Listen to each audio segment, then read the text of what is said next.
सो hey everyone, कैसे हैं आप सब लोग। माई सेल्फ तुषार एंड इस वीडियो में बात करेंगे आपके events in the first stage of labour. आपकी जो लेबर है उसका जो फर्स्ट स्टेज होता है, टोटल 4 स्टेजेस होते हैं। तो जो आपका फर्स्ट स्टेज है उसमें क्या क्या फिजियोलॉजिकल इवेंट्स हो रहे हैं वो हम इसमें क्लियर करने वाले हैं। काफ़ी पहले मैंने एक वीडियो बनाई थी जिसमें हमने चारों स्टेज जो लेबर के होते हैं वो हमने डिस्कस किया था एंड एक सिंगल पेज नोट में मैंने उसको कवर किया था एंड आप सभी का अच्छा सपोर्ट भी मिला उसमें। तो वो हमारी मोस्ट वीडियो भी है, तो आप ज़रूर से उसे चेकआउट कर सकते हैं इससे पहले। ठीक है, अगर आप वो एक बार पढ़ लेंगे तो आपको ये समझना थोड़ा और ईजी हो जाएगा। ठीक है, वो एक बेस बन जाएगा आपके इस स्टेजेस ऑफ लेबर का। तो उसका लिंक आपको नीचे डिस्क्रिप्शन में मिल जाएगा, आप ज़रूर से चेकआउट कर सकते हैं। तो बस आज इसी को स्टार्ट करते हैं। तो उससे पहले हमारे कुछ स्पेशल जो सब्सक्राइबर्स हैं जिन्होंने हमें सपोर्ट किया है हमारी मेम्बरशिप को लेके, जो कि है सिर्फ 29 रुपीज़ पर मंथ की, जिसमें आपको एक्सक्लूसिव जो मैं 3D ऐप से वीडियोस बनाता हूँ आपको सब उसमें मिल जाएंगी। मतलब जैसे जो मैं लेक्चर्स इसमें पढ़ाता हूँ वो सेम आपको एक 3D ऐप के थ्रू भी मैं पढ़ाता हूँ, तो आपको वो वीडियो मिल जाएंगी अगर आप हमारी मेम्बरशिप को लेते हैं। तो वो सिर्फ 29 रुपीज़ पर मंथ की है, तो आप ज़रूर से चेकआउट कर सकते हैं उसे। एंड जो अभी लेटेस्ट हमारे जो मेम्बर्स जुड़े हैं तो उनको मैं थैंक्स बोलना चाहूँगा, जिनका नाम है दीपक धंकर, इकबाल सोलकर, दिग्विजय परमार, 13 गोकुल मेहता, नीट 2022, विश्वा त्राड़ा एंड मनोज आर स्वामी। आप सभी को थैंक यू, आपने हमारी मेंबरशिप लेके हमें सपोर्ट किया। तो ज़रूर से आप भी ले सकते हैं जिन्होंने नहीं लिया तो। ठीक है, जस्ट चेकआउट कर सकते हैं यार। ठीक है, तो बस आप वीडियो स्टार्ट करते हैं। तो आपका जो फर्स्ट स्टेज ऑफ लेबर है, ठीक है, इसका ड्यूरेशन आपको पता होगा। ड्यूरेशन प्राइमरी ग्रेविटा में है 12 आवर्स। ठीक है, प्राइमरी ग्रेविटा मतलब जिसका फर्स्ट टाइम बेबी होने वाला है तो उसको हम प्राइमरी ग्रेविटा बोलते हैं। तो प्राइमरी ग्रेविटा का केस में कितना है 12 आवर्स। एंड जो मल्टी ग्रेविटा है जिसका मल्टीपल बेबीज़ हो चुके हैं उसमें क्या होगा आपके 6 to 8 आवर्स ये लेगा क्या first stage of labour. And ये डिफरेंस क्यों है ये भी मैं आगे बताऊँगा क्यों है डिफरेंस। क्लियर। उसके बाद हमने क्या बात की कि जो आपका फर्स्ट स्टेज ऑफ लेबर है वो स्टार्ट कहाँ से होता है। तो यहाँ पर मैंने क्या लिखा है, it starts with true labour pain. ठीक है, एक तो आपको जो ट्रू लेबर पेन होंगे जिसमें आपके कॉन्ट्रैक्शंस बहुत काफ़ी बढ़ जाते हैं। ठीक है, एंड साथ ही साथ आपके जो dilation of the cervix it starts. ठीक है, आपका जो डायलेशन जो सर्विक्स है उसका डायलेशन मतलब वो खुलने लग जाएगा। तो dilation of the cervix and true labour pain. ठीक है, तो आपको जो फर्स्ट इवेंट है फर्स्ट स्टेज ऑफ लेबर है ये यहाँ से स्टार्ट होता है, ट्रू लेबर पेन और डायलेशन ऑफ द सर्विक्स से। एंड ये एंड कहाँ पे होता है, यहाँ पे एंड लिखा है इट। ठीक है, it ends with full dilation of the cervix. ठीक है, डायलेशन ऑफ द सर्विक्स से स्टार्ट हुआ, लेकिन जब फुल डायलेशन हो जाएगा तब आपका फर्स्ट स्टेज खत्म हो जाएगा। तो full dilation of the cervix that is 10 centimetres and full effacement of the cervix. Effacement मतलब थिनिंग ऑफ द सर्विक्स। ठीक है, ये भी हम आगे देखेंगे। तो ये 2 प्रोसेस से एंड हो जाता है। इसके बाद क्या है आपका second stage of labour start हो जाता है। क्लियर। अब देख लेते हैं आपका क्या क्या इसमें मेन इवेंट्स आने वाले हैं। सबसे पहले बात करें तो मेजरली 3 इवेंट्स हैं इसमें, आपको यहाँ पे दिख पा रहा है आई थिंक या। ठीक है, एक तो है जो मैंने रेड से मार्क किया, ठीक है, वो मेन मेजर इवेंट्स हैं। एक तो है डायलेशन ऑफ द सर्विक्स। ठीक है, किसका, आपके सर्विक्स का डायलेशन होगा। सेकंड क्या है मेन इवेंट है, इफेसमेंट ऑफ द सर्विक्स। ठीक है, थिनिंग ऑफ द सर्विक्स ये होगा। एंड साथ ही साथ आपके क्या होता है, formation of lower uterine segment. ठीक है, तो ये 3 मेजर इवेंट्स होते हैं इसमें। अब एक एक करके इसको देख लेते हैं। सबसे पहले डायलेशन ऑफ द सर्विक्स मतलब डायलेट होना सर्विक्स का। अब ये क्यों होता है, इसके पीछे क्या क्या फैक्टर्स होते हैं। पहला फैक्टर क्या है आपका सर्वाइकल चेंजेस। ठीक है, एंड साथ ही आपको फोटोज़ भी दिख जाएंगे साइड में, जिससे आपको थोड़ा और क्लियर होता जाएगा। तो आपको जो सर्वाइकल चेंजेस हैं ये क्या होता है, इसमें क्या लिखा है देखो, dilation begins in the pre labour phase. मतलब जस्ट आपकी जो फर्स्ट स्टेज ऑफ लेबर से जस्ट पहले का जो स्टेज होता है यहाँ से डायलेशन स्टार्ट हो जाता है। ठीक है, because of the softening of the cervix. आपकी जो सर्विक्स होती है, ठीक है, उसका क्या होता है सॉफ्टनिंग हो जाती है, थोड़ा सॉफ्ट हो जाती है, क्योंकि उसको अब डायलेट करना है, उसे फैलना है अब। ठीक है, साथ ही साथ उसमें क्या है कि hypertrophy of cervical mucosal membrane. ठीक है, हाइपरट्रॉफी मतलब increase in the size of the cells. ठीक है, तो उसमें साइज ऑफ द सेल्स का इंक्रीज हो जाता है साइज, जिससे उसमें और फ्लक्चुएशन आ सके। ठीक है, ठीक है, इंक्रीज्ड वैस्कुलैरिटी, वहाँ पे ब्लड सप्लाई भी अब काफ़ी बढ़ जाएगी। साथ ही साथ वहाँ पे क्या होता है कि fluid accumulation between the collagen fibres. ठीक है, क्योंकि आपकी जो वहाँ पे जो सर्विक्स वाला पार्ट है वहाँ पे क्या होगा, फ्लूइड जमा होना स्टार्ट हो जाएगा। क्यों, क्योंकि आपकी जो फाइबर्स हैं वो अभी तक स्टिफ हैं, पर उन्हें अब क्या करना है, खुलना है, उन्हें अभी डायलेट करना है, तो वहाँ पे फ्लूइड एक्यूमुलेशन स्टार्ट हो जाएगा। साथ ही साथ आपके जो कोलाजन फाइबर्स हैं उनका ब्रेक डाउन हो जाएगा, ठीक है। किससे? आपके जो कोलाजिनेज एंड आपके जो इलास्टेज एंजाइम्स होते हैं उसकी वजह से क्या होता है, वो जो फाइबर्स है वहाँ के उसका ब्रेक डाउन होना स्टार्ट हो जाता है। तभी तो वो जो उसका स्टिफनेस है वो चला जाएगा, और एक बार स्टिफनेस चला जाएगा तो वो धीरे धीरे डायलेट होना स्टार्ट हो जाएगा। क्लियर? तो ये तो था आपका सर्वाइकल चेंजेस, मतलब आपकी सर्विक्स में क्या क्या चेंजेस आए। सेकेंड क्या होता है आपका contraction and retraction of the uterine muscles. अब देखो आपकी जो यूट्रस है, ठीक है, आपको साइड में दिख रही है यूट्रस, इसमें कॉन्ट्रैक्शन होगा।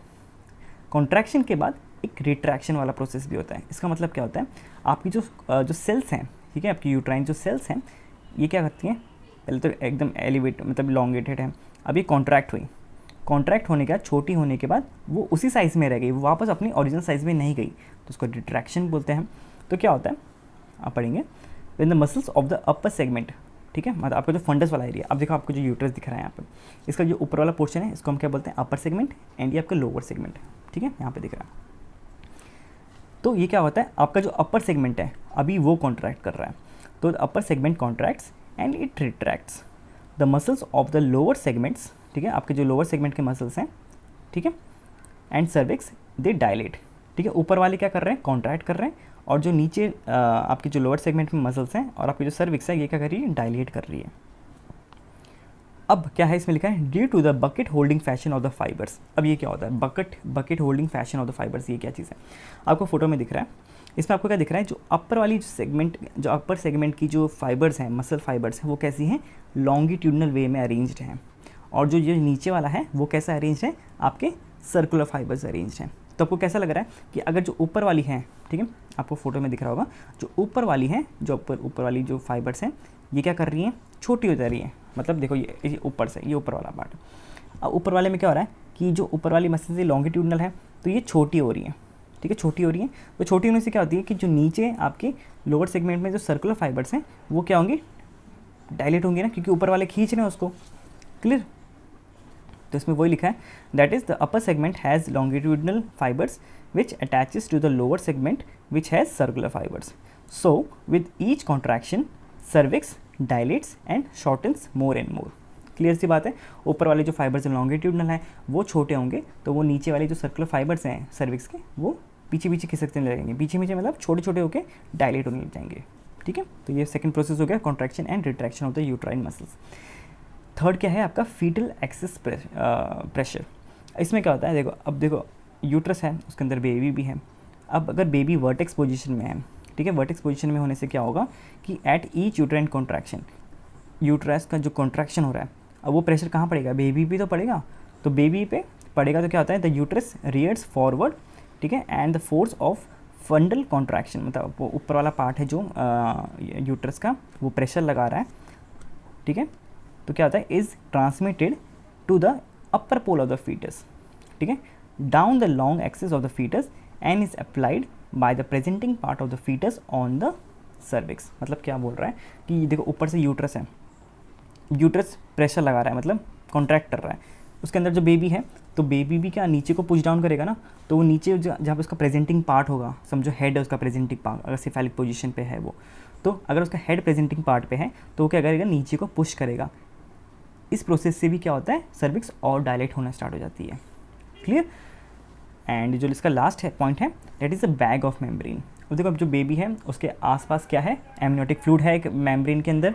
तो इसमें क्या होता है, in vertex presentation the fetal head creates a girdle of contact as it sinks into the pelvic brim, ठीक है, पेल्विक ब्रिम है, पेल्विक ब्रिम है, ठीक है, पेल्विक ब्रिम है ऐसे। तो पेल्विक ब्रिम के अंदर क्या है, बेबी का हेड ऐसा है।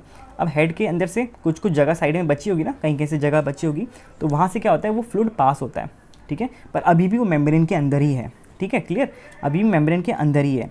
तो इसमें क्या होता है कि आपका क्या होता है, कहाँ पे था हम लोग, in vertex presentation the fetal, एक मिनट थोड़ा यहाँ पे थोड़ा बड़ा करते हैं, ठीक है, the fetal head creates a girdle of contact as it sinks into the pelvic brim, ठीक है, पेल्विक ब्रिम के जैसे उसका अंदर जो प्रेजेंटिंग पार्ट है वो जा रहा है, जैसे सर है अगर उसका सर नीचे जा रहा है, and is well into the lower segment so that the amniotic fluid is divided into 2 compartments, ठीक है।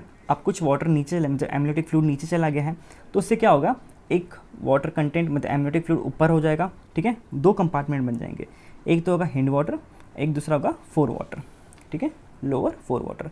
अब क्या होगा, due to the uterine contraction, जैसे जैसे यूट्रस का कॉन्ट्रैक्शन होगा क्या होगा, there is a hydrostatic pressure, ठीक है, within the fore water which further helps in dilation of the cervix. Clear सी बात है। एंड ये लिखा है कि इट इज़ एब्सेंट इन आपके ट्रांसवर्स और आपके ओब्लिक लाई में। अगर बेबी ओब्लिकली है, मतलब ऐसे टेढ़े में है, या अगर ऐसे में है, तो जो नीचे प्रेशर है वो कम पड़ेगा। अगर बेबी ऐसा है एंड ये बेबी का सर है ऐसा, ठीक है, बेबी का सर है नीचे को, तो क्या होता है, यहाँ से जो फ्लूइड इकट्ठा हो रहा है उसको क्या बोलते हैं, यहाँ से नीचे वाला फोर वाटर, और जो ऊपर है अभी भी वो है हैंड वाटर। क्लियरली आपको डायग्राम से भी समझ आ रहा होगा कि क्या मैं बोलना चाह रहा हूँ। तो ये फैक्टर्स थे आपके किस में, जो हेल्प कर रहे थे डायलेशन ऑफ द सर्विक्स में। क्लियर। अब नेक्स्ट हम बात करेंगे इफेसमेंट ऑफ द सर्विक्स, ठीक है। अब आपकी जो सर्विक्स है इसका थिनिंग हो जाना, जैसे जैसे थिन होगी ये शॉर्ट हो जाएगी, ठीक है। तो क्या लिखा है इसमें, the muscular fibres of the cervix are pulled upward to merge with the lower uterine segment. Clear सी बात है। आपका जो सर्विक्स वाला पार्ट है, ठीक है, ठीक है, ये क्या होता है कि धीरे धीरे ये ऊपर को खींचता है, तो क्या करता है, आपका जो lower segment of the uterus है उसके साथ ये मर्ज होना स्टार्ट हो जाता है, जैसे आपको फोटोज़ में भी दिखाई दे रहा होगा। क्लियर। इससे क्या होता है, with the lining and the shortening of the cervix, ठीक है, शॉर्टनिंग भी हो जाएगी सर्विक्स की, क्योंकि वो छोटा छोटा होकर ऊपर ऊपर की तरफ जा रहा है और पतला होता जा रहा है। अब जो नेक्स्ट पॉइंट है इसमें क्या लिखा है, in multi gravida, I hope आपको वीडियो समझ आ रहा होगा, ठीक है। इसमें क्या लिखा है, in multigravida the effacement and dilation occurs simultaneously. क्या बोल रहा है, अब देखो यहीं पे हम पता चल रहा है कि जो टाइमिंग का डिफरेंस है क्यों आ रहा है। हमने जो ऊपर देखा था कि मल्टी ग्रेविडा में 6 to 8 आवर्स है, लेकिन प्राइमरी में 12 घंटे ले रहा है। तो ऐसा क्यों हो रहा है, क्योंकि जो प्राइमरी ग्रेविडा होती है इसमें आपकी डायलेशन, ठीक है, जो भी हमने पढ़ा यहाँ पे, डायलेशन और इफेसमेंट, ठीक है। प्राइमरी ग्रेविडा में ये दोनों अलग अलग हो रहा है, पहले इफेसमेंट हो रहा है उसके बाद डायलेशन स्टार्ट होता है। लेकिन मल्टी ग्रेविडा में क्या हो रहा है, इफेसमेंट और डायलेशन ये दोनों साथ साथ हो रहा है। तो ये दोनों साथ साथ हो रहा है, इसलिए इसका टाइम कम हो गया और प्राइमरी ग्रेविडा में टाइमिंग ज़्यादा हो रहा है। क्लियर। तो यही पॉइंट इसमें लिखा था कि in multigravida the effacement and dilation occurs simultaneously, but in primary gravida effacement occurs prior to dilation of the cervix. ठीक है, जो मैंने आपको बोला पॉइंट समझाया वही लिखा है इसमें। क्लियर। नेक्स्ट है इसमें लास्ट जो उसका पार्ट है, that is the formation of lower uterine segment. अब आपका डायलेशन भी हो रहा है सर्विक्स का, इफेसमेंट भी हो रहा है, तो कहीं ना कहीं हमें दिख जाता है कि एक अलग सा सेगमेंट बन गया यूट्रस का, ठीक है, जिसको हम क्या बोलते हैं, लोअर यूट्राइन सेगमेंट या LUS। तो इसमें लिखा है the LUS is formed of the isthmus. Isthmus मतलब आपका जो लोअर पार्ट है, क्योंकि फंडस, बॉडी, इस्थमस और आपकी सर्विक्स, ठीक है, यूट्रस ऐसा होता है। तो जो इस्थमस है क्या है एंड सर्विक्स है, दोनों थोड़ा मर्ज करने स्टार्ट हो जाता है, ठीक है। एंड इसका लेंथ कितना हो जाता है, is about 8 to 10 centimetre in length. उसके बाद क्या लिखा है, द लोअर सेगमेंट कंटेन्स, ठीक है, इसमें क्या लिखा है, the lower segment contains more fibrous tissues, ठीक है, and less muscle fibres than the upper segment. अब देखो क्या बोल रहा है एक्चुअली, ये बोल रहा है अब आपका जो यूट्रस है, ठीक है, इसमें जो अपर वाला पार्ट है इसमें मसल्स ज़्यादा होंगी, मसल फाइबर ज़्यादा होगी, और जो नीचे वाला पार्ट है वो क्या होगा, उसमें आपके फाइबर ज़्यादा होंगे। तो क्या होता है इसमें, during the contraction the upper active segment is demarcated by the lower passive segment by a physiological retraction ring and there is progressive thickening of the upper segment with the thinning of the lower segment. Simple सी बात बताऊँ क्या है, क्या बोल रहा है। अब देखो ऊपर वाला पार्ट है जो यूट्रस का, ऊपर वाला पार्ट है यूट्रस का, अगर आपको यहाँ पे थोड़ा हल्का सा पेंसिल से समझाऊँ क्या बोलना चाह रहा हूँ मैं, इससे अगर ये ऊपर वाला पार्ट है, ठीक है, इसको जूम भी कर देता हूँ, या ठीक है, ये ऊपर वाला पार्ट है यूट्रस का, जो ये मोटा मोटा पार्ट है, ठीक है, एंड ये लास्ट में थिनिंग वाला पार्ट है जो आपका इस्थमस और सर्विक्स से बन रहा है। तो जो ऊपर वाला पार्ट है इसमें मसल फाइबर ज़्यादा है एंड इसमें फाइबरस टिश्यूज़ ज़्यादा है। क्यों, देखो अगर जब इसका कॉन्ट्रैक्शन होगा तो ये कॉन्ट्रैक्शन इस वे में होगा, तो बेबी को क्या कर रहा है, वो नीचे पुश कर रहा है, ठीक है। तो ये जो ऊपर वाली मसल फाइबर्स हैं ये कॉन्ट्रैक्ट करेगी एंड जो नीचे वाली हैं ये डायलेट करेंगी, ठीक है। अगर दोनों ही अगर ये वाली जो फाइबर्स हैं, ये वाली जो आपकी यूट्रस का ये वाला पार्ट है, ये भी अगर कॉन्ट्रैक्शन करने लगे तो बेबी तो ना तो ऊपर ना तो नीचे जा पाएगा, ठीक है। तो क्या होता है इसमें, आपकी जो ऊपर वाली मसल फाइबर्स हैं ये थिक होती हैं, मतलब आपका जो अपर सेगमेंट है ये थिक होता है एंड जो लोअर सेगमेंट है ये थिन होता है, एंड इसमें ऊपर वाले सेगमेंट में कॉन्ट्रैक्शन होता है, जबकि लोअर सेगमेंट में क्या होता है, कॉन्ट्रैक्शन नहीं होता उसमें। सिंपल सी बात है। क्लियर? तो यही बोल रहा था। एंड ये जहाँ पे ये दोनों पॉइंट मिक्स करते हैं यहाँ पे हमें एक रिंग जैसे फील होता है, ठीक है, जिसका मतलब फिजियोलॉजिकल रिट्रैक्शन रिंग। क्लियर? तो यही था वो जो लिखा हुआ था। आई होप आपको वीडियो समझ आ गई होगी। एंड लास्ट में इसमें एक दो पॉइंट है, ठीक है, कि जब डायलेशन होता है, हम बात कर रहे थे डायलेशन, तो dilation is measured in centimetres, ठीक है। हम डायलेशन देखते हैं किससे, सेंटीमीटर्स में, कि कितना डायलेशन हुआ, 1 सेंटीमीटर, 2 सेंटीमीटर, 3 सेंटीमीटर, या टोटल जो कंप्लीट डायलेशन है दैट इज़ 10 सेंटीमीटर, ठीक है। जबकि जो इफेसमेंट है इसको हम परसेंटेज के फॉर्म में देखते हैं कि 25% इफेसमेंट, मतलब इफेसमेंट हो गया है, या 50% या 100%। एंड साथ ही साथ इसमें क्या लिखा है, the membrane remains intact until full dilation. जब आपका फुल डायलेशन हो गया, दैट इज़ 10 सेंटीमीटर डायलेट हो गया सर्विक्स, तो जो मेम्ब्रेन है, मेम्ब्रेन मतलब जो आपकी हमने ये पढ़ा था ना, बैग ऑफ मेम्ब्रेन, जो वाटर बैग है आपका, वो क्या बोलता है, रप्चर तब तक इंटैक्ट रहता है, तब तक रप्चर नहीं होता। जैसे ही वो रप्चर हो जाता है, क्या, it increases the uterine contraction. तो जैसे फुल डायलेशन हुआ तब तक तो वो इंटैक्ट है, रप्चर नहीं हुआ है। कभी कभी किसी केसेस में वो आपका क्या बोलते हैं उसको, वो हो जाता है, रप्चर हो जाता है। लेकिन अगर वो रप्चर मतलब वैसे तो नहीं होता, किसके, आपके फुल डायलेशन तक, उसके बाद जिससे रप्चर हो जाता है उसमें क्या हो जाता है, आपकी यूट्राइन कॉन्ट्रैक्शन और इंक्रीज़ हो जाती है। क्योंकि अब तक तो क्या था, वाटर बैग था, तो क्या का प्रेशर वाटर बैग में जा रहा था, फिर फीटस पे आ रहा था। अगर अब वाटर बैग ही नहीं है तो डायरेक्ट प्रेशर किस पे आ रहा है, आपके फीटस पे आ रहा है, एंड वो प्रेशर क्या कर रहा है, बेबी को नीचे पुश कर रहा है, ठीक है। एंड इसी के साथ हम क्या करेंगे, आपके सेकेंड स्टेज ऑफ लेबर में पहुंच जाएंगे। क्लियर? तो ये था आपका total first stage of labour. I hope आपको वीडियो समझ आएगी। कोई डाउट है तो आप नीचे कमेंट सेक्शन में पूछ सकते हैं। जैसे आज हमने इवेंट्स पढ़े फर्स्ट स्टेज ऑफ लेबर के, हम नेक्स्ट वीडियो में पढ़ेंगे सेकंड स्टेज ऑफ लेबर के इवेंट्स, ठीक है। कोई भी डाउट है कमेंट सेक्शन में पूछ सकते हैं। एंड हाँ, वीडियो को लाइक करो प्लीज़, शेयर करना, एंड बस सब्सक्राइब तो ज़रूर कर लेना, ठीक है। एंड हाँ, अगर आपको हमें सपोर्ट करना है तो आप हमें ज्वाइन भी कर सकते हैं हमारी मेंबरशिप लेके। तो बस आज के लिए इतना ही। एंड हाँ, एक और चीज़, जो भी आपके नोट्स हैं, रिटर्न नोट्स हैं, अगर आपको डाउनलोड करना है तो आप हमारे टेलीग्राम चैनल से डाउनलोड कर सकते हैं। उसका भी लिंक आपको नीचे डिस्क्रिप्शन में मिल जाएगा। ओके, तो मिलते हैं नेक्स्ट वीडियो में। Till then take care, bye bye.